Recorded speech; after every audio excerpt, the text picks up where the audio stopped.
기도합니다.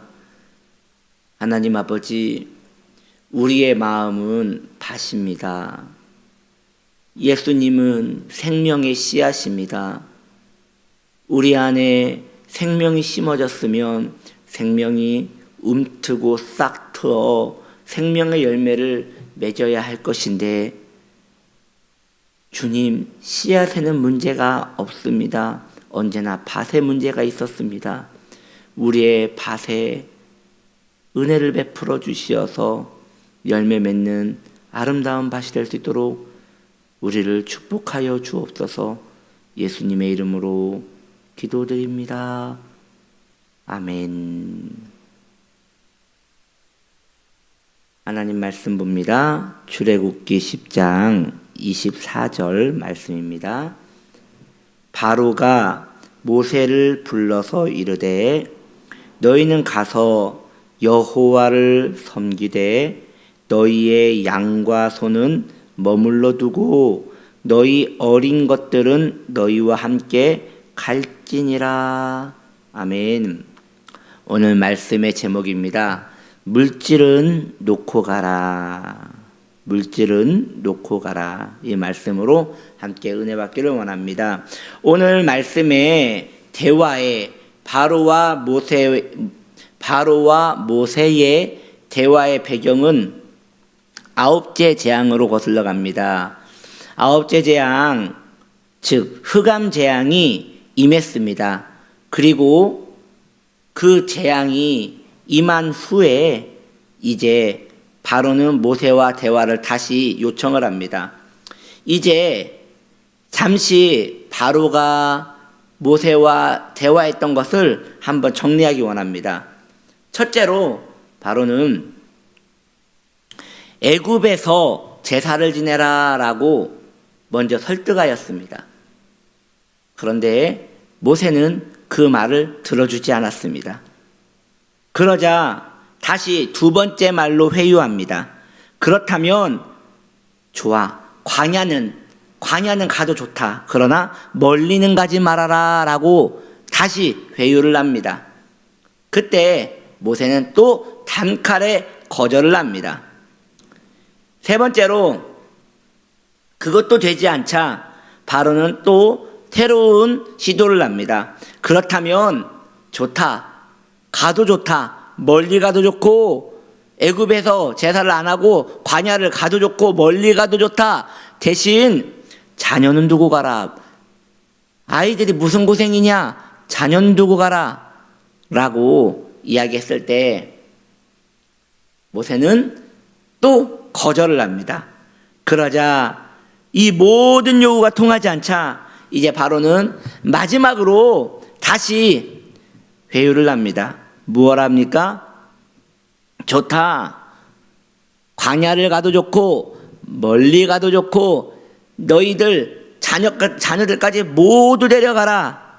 단 우양은 놓고 가라. 물질은 두고 가라고 말하는 것입니다. 바로는 또 설득력 있게 이렇게 모세에게 말하는 것이지요. 너희가 원하는 것이 자유가 아니었더냐. 그리고 너희가 원하는 것이 너희 하나님께 예배하는 것 아니었더냐. 너희 하나님이 너희에게 돈 달라 하디, 물질을 달라 하디. 그러니 너희는 이제 순전한 마음으로 이제 가서 너희가 원하는 대로 다 해도 좋다. 가라. 단 우양은 두고 가라. 그거 번거로운 거 아니냐. 그 광야에 우양을 어디다 쓰려고 그러느냐. 거기서는 농사도 할 수 없고 밭도 갈 수 없는데 우양을 왜 데려가느냐. 그저 너희는 몸만 가서 너희 하나님께 충성을 다해라 라고 이야기합니다. 거의 다 된 거 아닙니까? 모세와 아론이 이제 모든 것이 성립되었기 때문에 그 정도 절충을 하고 바로와 빠이빠이 한 다음에 나오면 될 것입니다. 그런데 모세는 또 여기서 단칼에 잘라냅니다. 뭐라고 합니까? 왕이요, 바로요, 우리는 우양을 데리고 가야 합니다. 하나님께 제사할 때 빈손으로 나갈 수 없습니다. 주 앞에 예물을 드려야 합니다. 또한 바로여 당신일지라도 만왕의 왕이신 하나님께 제사할 때 제물을 바쳐야 할 것입니다 라고 하면서 또 마지막까지 모세는 바로의 요구를 거절을 합니다. 이 바로의 요구에서 사탄의 책략, 마지막 책략을 우리는 또 볼 수 있지 않습니까? 사탄의 마지막 공격이 결국 물질에 있음에 우리는 알 수 있습니다. 거기에서 한 걸음 더 들어가서 성도의 가장 약한 부분이 물질에 있음에 우리는 또 여기서 알 수 있는 것이에요. 성경은 말합니다. 물질이 있는 곳에 너의 마음이 있다라고 말씀하고 있지 않습니까? 이 말씀은 누구나 알고 있지만, 성도라면 누구나 알고 있지만 결코 쉬운 말씀이 아니고 그 말씀 앞에서 잠시 작아지는 그런 말씀인 것 같습니다. 많은 부분에서 성도라 할지라도 물질에 대한 애착과 거기에서 얻는 안정감은 모든 성도의 착고일 것입니다. 고민일 것이에요. 그러나 그것을 결국 넘어가야 바로의 손아귀에서 벗어날 수 있음을 우리는 알 수 있습니다. 이 본문을 통해서 말이죠. 하나님을 사랑한다는 것은 마음으로만 사랑하는 것이 아닙니다. 정성으로만 사랑하는 것이 아닙니다. 하나님은 말씀하십니다. 너의 마음과 뜻과 정성과 힘을 다하여, 그렇습니다. 내 가진 모든 것을 다하여 하나님을 사랑하는 것입니다. 이에 대하여 실패한 성도들의 모습이 성경에서 드러나고 있지 않습니까? 우리는 아나니아 삽비라를 알고 있습니다. 그들은 신실하게 하나님을 섬겼던 사람들이 분명했습니다. 그런데 결국 물질에 대한 애착과 거기에서 오는 안정감을 이기지 못하고 우리 주님을 배신하였고 그들은 하나님이 아닌 다른 길로 가버리고 말았습니다. 또한 데마라는 사람도 있습니다. 데마도 물질을 사랑하여 세상으로 갔다라고 말하고 있습니다. 아니, 성경에 기록될 만큼 사람이라면 얼마나 신앙이 좋았던 사람일 것입니까? 그런데 그들도 결국 물질 앞에서 무릎을 꿇고 타협을 하고 거기에 세속의 세계로 또 빠져들어가게 됐다는 것이죠. 우리도 결국 이 문제 앞에서 최종적으로 서게 될 것입니다. 그리고 이 문제는 저절로 되지 않습니다. 여러분, 은혜 많이 받으면 저절로 되겠지라는 이런 우유부단한 생각은 우리가 가지면 안 되겠습니다. 우리는 지금 이 문제 앞에 서 있고 이 문제 앞에 고민해야 하고 고통해야 하고 하나님께 더 나아가야 함을 압니다. 깊은 헌신과 아픔을 가지고 넘어서야 합니다. 주님의 도움을 구하십시오. 차라리 솔직하게 주님의 도움을 구하십시오. 물질에 매이지 않도록 하나님 앞에 진실하게 나아가십시오. 어느 부유한 성도님이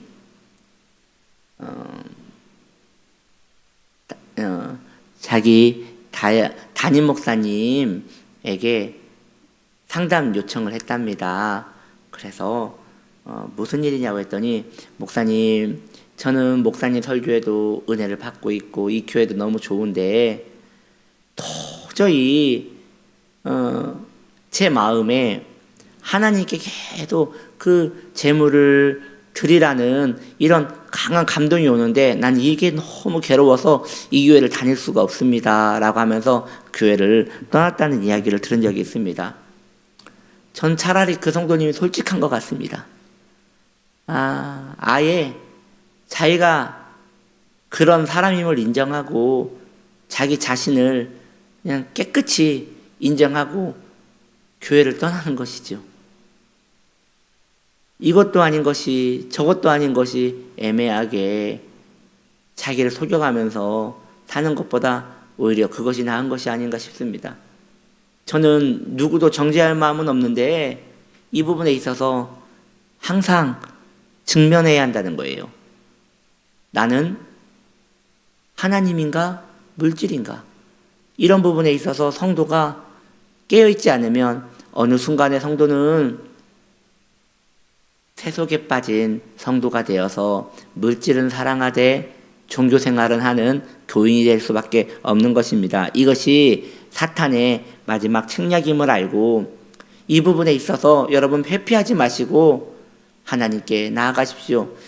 우리가 잘 알다시피 우리 주님이 돈이 필요한 분이십니까? 아니지 않습니까? 우리 주님은 내 마음과 정성을 이 물질을 통해서 증거받기를 원하시는 분이십니다. 왜냐? 물질이 있는 곳에 마음이 있기 때문에 결국 이 문제에서 우리는 벗어날 수가 없는 것이에요. 하나님 앞에 솔직하게 이야기하십시오. 주님, 나는 너무 이 부분에 있어서 예민하고 이 부분에 있어서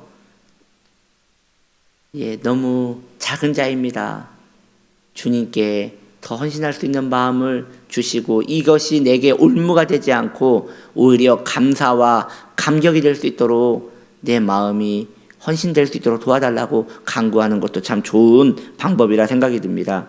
왜냐? 결국 성도는 청지기가 아니겠습니까? 청지기는 내 것으로 내가 베푸는 사람이 아니라 주인의 것으로 이 땅에 베푸는 사람인 것입니다. 우리가 고백하듯 모든 것은 다 주님의 것입니다. 그런데 이것은 어쩌면 우리의 말뿐이 아닌가라는 생각을 해봅니다. 겸손히 주 앞에 서기를 축복합니다. 기도합니다. 하나님 아버지, 바로는 오늘 이스라엘 백성들을, 모세를 충동합니다. 사탄은 오늘 우리 성도들을 충동합니다. 재물은 놓고 가라. 재정은 놓고 가라. 하나님 아버지, 이 부분도 우리가 말씀 앞에서 벗어나기를 원합니다. 지켜주시옵소서. 그래서 하나님께 온전히 헌신되는 복된 하나님의 사람들 될 수 있도록 축복하여 주옵소서. 예수님의 이름으로 기도드립니다. 아멘.